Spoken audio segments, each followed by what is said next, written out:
تورې شپې ډېره برخه تېره شوې وه. د ملا اذانونو تکابو 2 ساعته وخت پاتې و. په ګرم کمپل کې مې ځان پټ کړی و. پلار مې راغی، ویلي بچیه پاسه ورشه، ماښام مو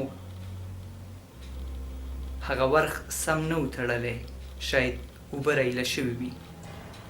زه هم په ماتو بندونو راولاړ شوم او د ورخ خوا ته لاړم. حرکت مې وکړ. کله چې ورغلم ومې لیدل چې د ورخ په خوا کې یو سړی ولاړ دی او سپین کفن یې له ځان نه راتاو کړی دی.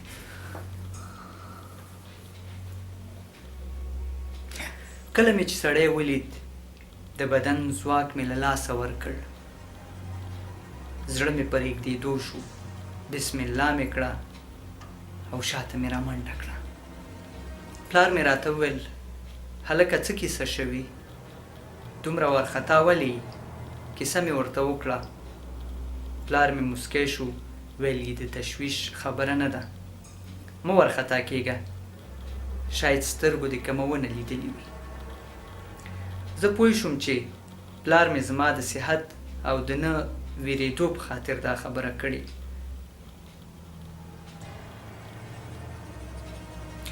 که نه ونه نو کله سپین کفن اغوندي، او که سپین کفن یې اغوستی هم وي نو ونه د انسان په شکل څنګه جوړېدی شي؟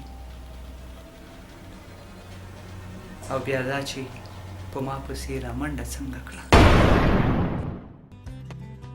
قدرمنو لیدونکو، که تاسو چېرته زموږ یوټیوب چینل نه وي سبسکرایب کړی، هیله دا چینل سبسکرایب کړئ تر څو داسې نورې ښکلې قصې تاسو ته در ورسېږي.